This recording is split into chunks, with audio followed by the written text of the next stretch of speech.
channel. So I'm really excited about today's project because I found this really fun fabric at Joann's, and I'm going to make it into like a really oversized collar dress.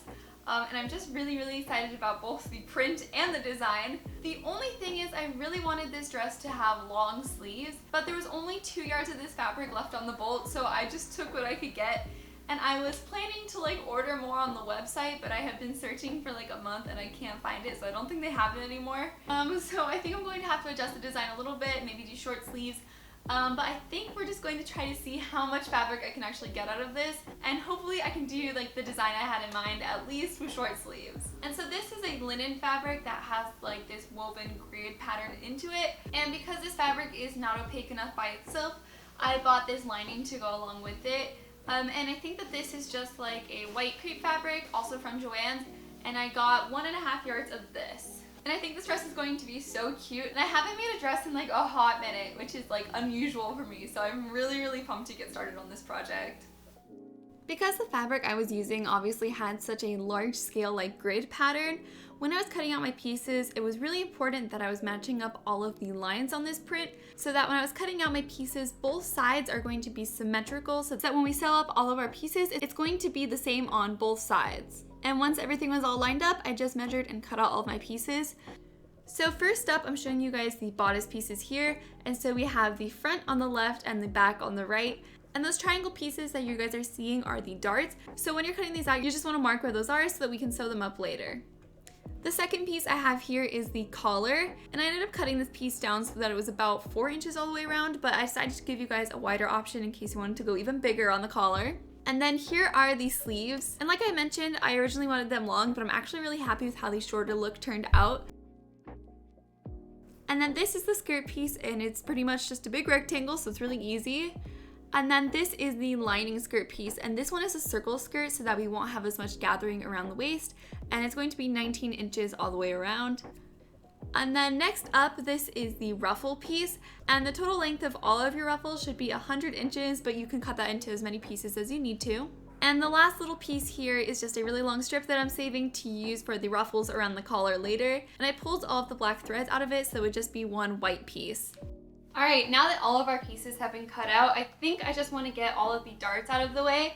So I'm going to be working with the front and back pieces basically at the same time. And essentially all that I'm doing is I'm going to be sewing all of these little triangles that we marked out on the patterns by folding the edges of the triangles together and stitching across that edge. And I'm going to do that on all of the front and back pieces, including the lining pieces.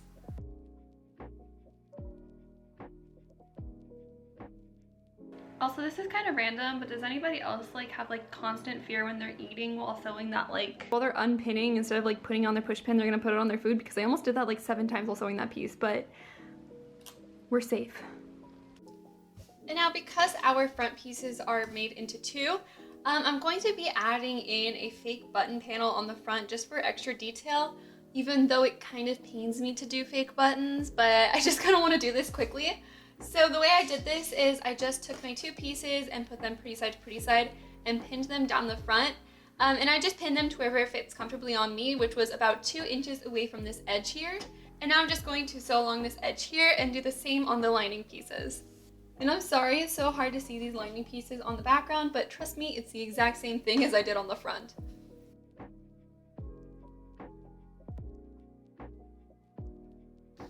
And then I'm also going to serge all of the excess off of those edges, but you can also just use a regular zigzag stitch. But on the outer fabric piece, I'm actually going to leave a bit of an excess, so having a little bit of a thicker fabric will make the button placket look more realistic. And now I'm going to flip this piece over to the back and fold this flap over to the right side. And then I'm going to flip it back to the front. And to make it more realistic, I'm going to top stitch down this edge here.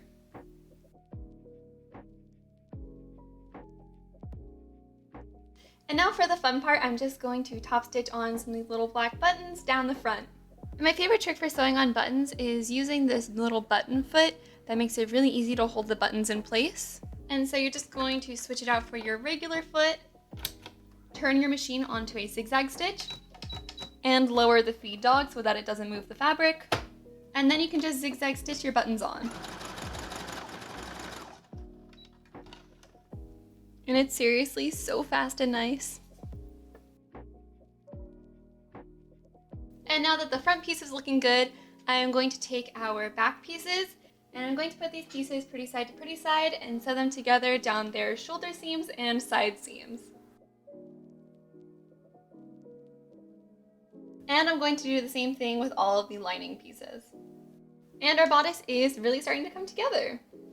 Alright, so here is the first look at the top, and it's looking really cute. The only concern I have is that the back does not want to lay super straight because the lines are kind of curving in, so I know that it's not fitting perfectly.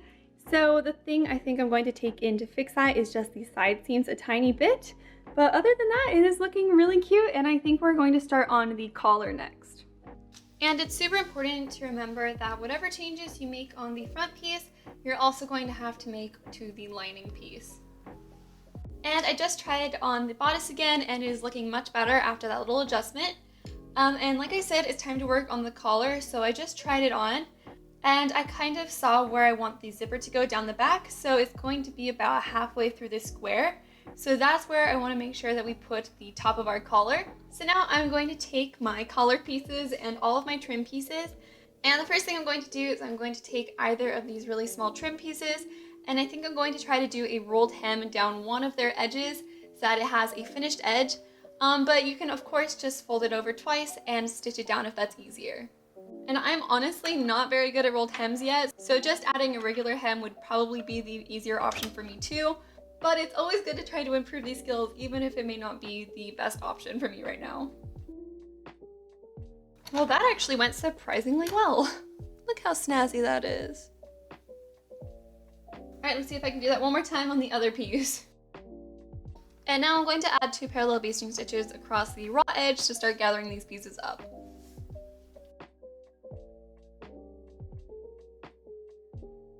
And because I made the collar just so big and these ruffles are going to add even more length, I think I'm just going to go ahead and trim them all down quite a bit.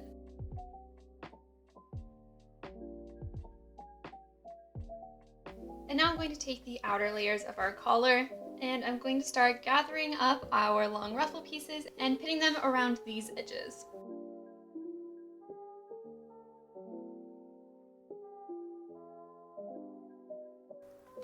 And once that's all pinned, we can take the lining piece that goes with it, put it on top, and then move all of our pins to go through all of the layers.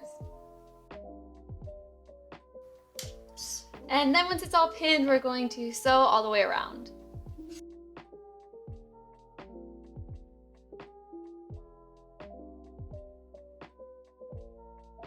Oh my gosh, it's looking so cute! And now I'm just going to repeat that on the other side. And we have both of our collars now, so I'm going to take them and I'm going to pin them around the neckline of the dress.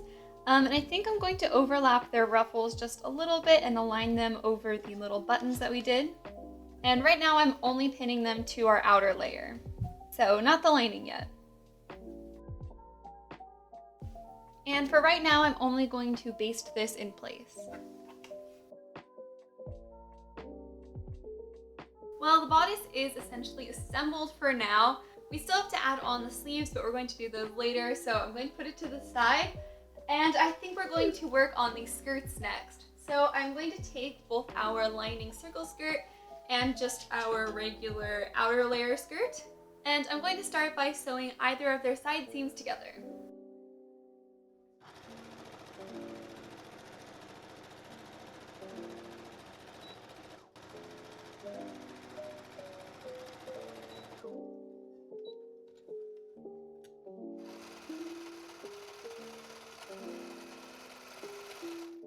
And now that we have both of the edges sewn, I am going to fold our skirt pieces in half.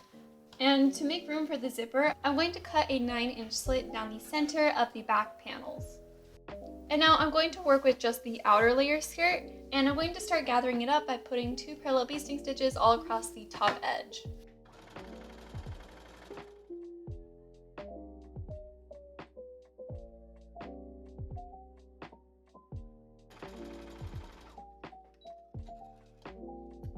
And now we can start gathering up the skirt so that it fits into the waist of our bodice.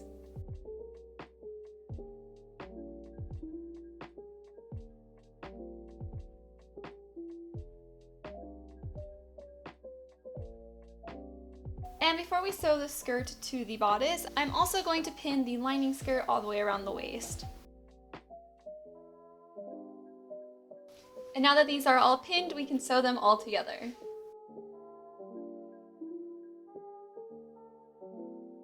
And then once that's attached, we can take out the basting stitches. And next we're going to finish up the raw edge of the waistband by bringing in the lining for our bodice. And I'm going to match up the side seams of the lining bodice with the side seams of the other bodice, but on the opposite side. And then I'm going to pin this all the way around so that after it's sewn, when we flip up the bodice, it's going to give us a finished edge.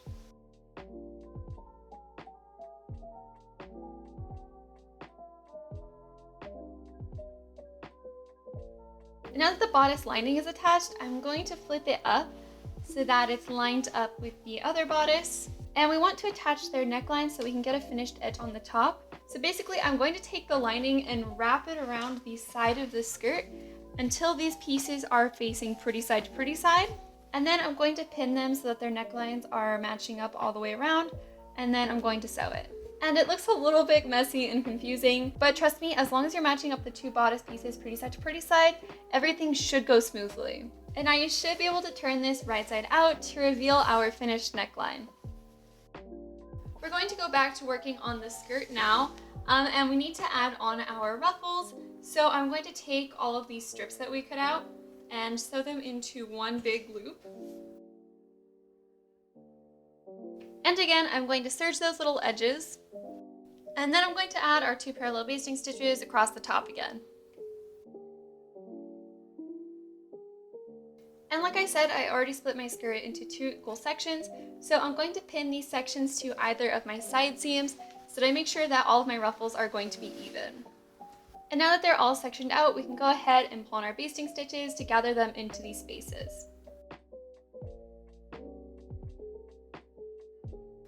Ooh.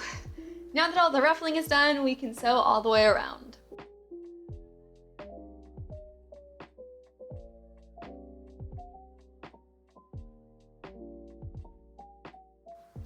And now it's finally time to finish up the back with an invisible zipper. The important thing when we place it though is I just want to make sure that I'm barely touching the back of the collar so that either side of the collar will match up when it's together.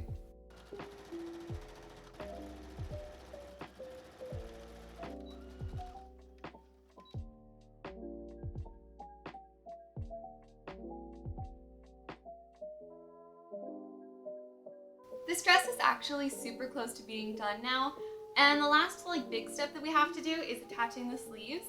So I'm going to take both of our sleeve pieces and fold them in half, pretty side to pretty side, and I'm going to sew down this edge here. And again, I'm going to serge those edges. And now on my little sleeve pieces, I'm going to add 2 parallel basting stitches across the top edge, starting from about here and ending on the other side.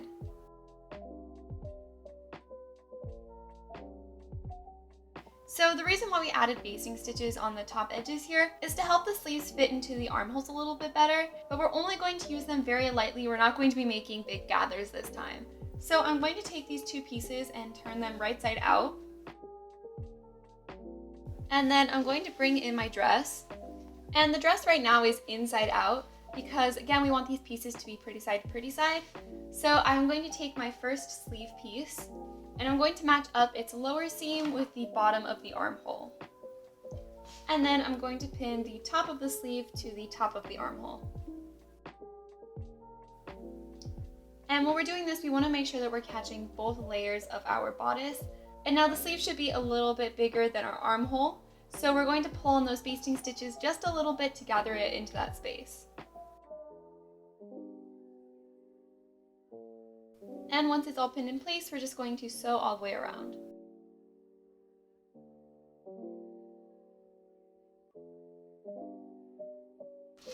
And now that we have our super cute little sleeves, the last step on these is just going to be cutting them where we want them and adding a little hem. And now the very last step to do on this dress is to add a hem on both layers of the skirt around the lining and the ruffle pieces.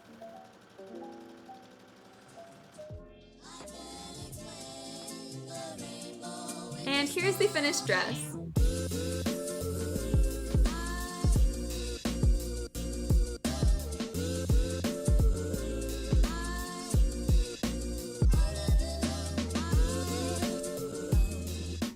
I think this design is just so stinking cute. I love how dainty the whole aesthetic is, and the ruffles around the collar I think are my favorite part. And I of course was super into all of the little black details that I threw into there, like all of the black buttons down the front. And you also probably noticed that I added just a little ribbon tie in the back. And I didn't show you guys this in the tutorial, but literally all I did is I just sewed ribbon to either side seam. And I really love that extra little detail. And somehow this is also my first time doing short sleeves like this. Like I've always done like puff sleeves or like no sleeves at all, I guess. But I really like the simplicity of just the t-shirt sleeves with the rest of the design because it helps kind of tone everything down a little bit and I think even out the design nicely. So I was actually happy with the sleeves that I chose. As always, thank you guys for watching this video. And if you give this tutorial a try, you can always send me a picture on Instagram. I love seeing your creations. And other than that, I hope you guys have a good rest of your day and I will see you guys next time. Bye!